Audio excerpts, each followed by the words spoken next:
Most of us would agree that if someone said we were going to be paid $45, we'd be upset if they only offered $2. Now imagine you're an HBCU and that number is $45 billion versus $2 billion. That's the reduction being tossed about inside that multi-trillion-dollar spending bill being discussed on Capitol Hill. After Democratic infighting on the overall size of the bill, HBCU funding may be cut down to $2 billion. Now, that money would go toward educational programs and infrastructure. Our panel is back with us. Grambling's president saying it actually sounds worse than it really is. He says the new spending proposal is above what is already being budgeted for black colleges. Bofta, the White House, though, has been pushing back on that HBCU defunding narrative. What are they saying?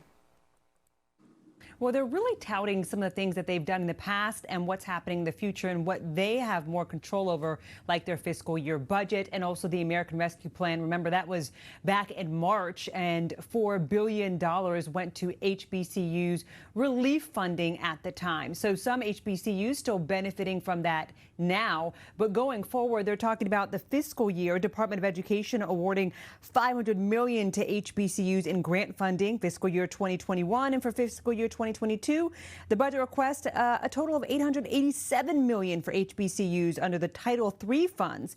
That may be what the president you just mentioned at the top is referring to, because that's exceeding last year's budget request by about $250 million. So when you look at all the dollars, and it sounds a bit like a casino here, we're throwing numbers around, but the reality is that this administration is saying, look, we are doing what we can within our purview to be able to push this forward in our own budgets. Congress and of course, different human infrastructure bills and so forth, transportation bills being tossed around, those are things where they don't have as much control over here at the White House. And so they're reminding everyone in a statement about the things they've been able to do, the power of HBCUs, how they respect HBCUs, and that it is still something where they are planning on pushing forward with funding and increasing what was done in the previous year. Now, is that going to land with all the HBCUs out there? No, because of the numbers and the disparity that you just mentioned when you're talking about all of that money that's going to be stripped potentially out of the so-called human infrastructure bill. So it will not satisfy everyone, but what they're saying is we are at least doing something, Dell. Josh, let me explain something to you. I am married to Miss Robin Walters. If I owe her $45 and I come home and say, I got $2 and this is just as good as that other 43 that I promised her, all I would need to say is I'm calling Josh because I need space on his sofa. Why should HBCUs be making excuses for the administration saying, well, better than what we did last year, but not as good as what we did the year before?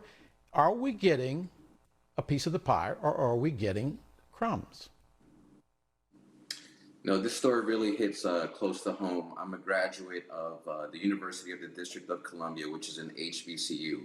So I know firsthand the importance that, what HBCUs offer, the role they play in our country, in our society, and preparing people, to enter into the workforce.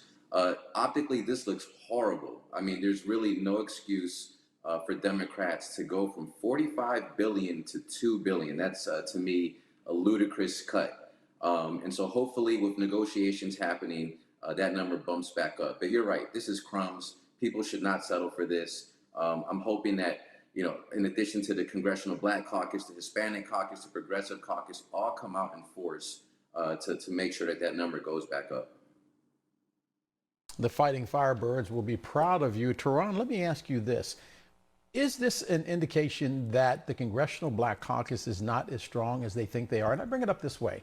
We know what Joe Manchin wants. We know what Kyrsten Sinema wants. We know what the progressives in the Democratic caucus want. But where is the Congressional Black Caucus when we're seeing numbers being cut from 45 to 2? I believe on your show last week, I'd stated, to answer your question, that our country is desperately in need of an Adam Clayton Powell Jr.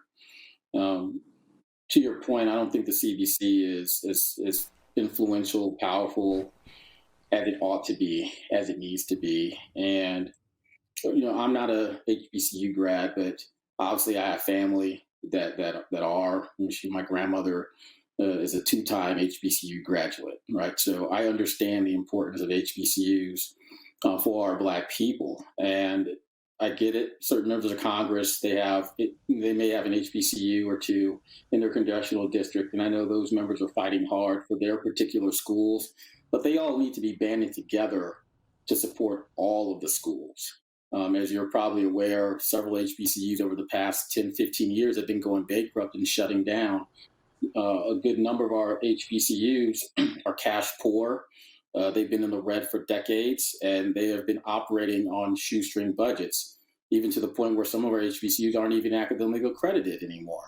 And so the CBC needs to rally around us as a people, because at the end of the day, whether you're a West Point grad or a Harvard grad, we would not have attained degrees from those schools if it had not been for our parents, grandparents, great grandparents who attended HBCUs and set the stage and set the path for us to understand the importance of attaining education to further our futures and that of our future generations.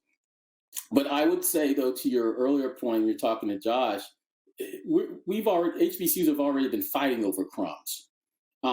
And there are other monies out there. Department of Treasury, for example, has grant programs our HBCUs could be attaining, and for reasons that I can't explain, I've been attempting to do this since 2017 to assist particular schools to access these funds, and they're not. We've got to start getting creative. Our HBCUs can't just keep relying on Democratic leaders and various administrations to continue funding our schools, because if we keep relying on those people to fund our schools, we're going to continue to fail. Bofta, here's why this is important. Black brains matter. We talk about black lives, and here's the reason I bring this up. This is the Nobel week, when we hear about the Nobel Prize in literature and the Nobel Prize in engineering and physics and all of the other social sciences and sciences out there. You know what we're not hearing from? The Nobel Prize is awarded to 2 physics researchers from Howard or Hampton.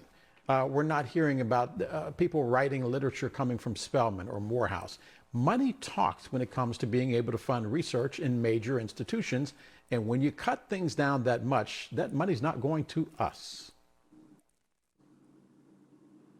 Right. You know, and I think the point was made that the disparity when you're cutting that much money from HBCUs who need it, especially those who, were dependent on it, potentially, expecting it when the COVID-19 hit, they had to go virtual, all of these different factors. You don't have as many students who are in the dorms, all of those things that bring in dollars. And so I think that, the point's been made pretty well that, the disparity and the Congressional Black Caucus having to stand up to this and say, look, we can't let that number be shaved that much. We understand cuts need to be made, but let's stand up for this. The Progressive Caucus has been a fighting force here, and they can stand up for this as well. Let us not forget that they are becoming the majority, the Progressive Caucus, representing the Democratic Party, and that the moderates are losing some steam because the progressives are holding their ground.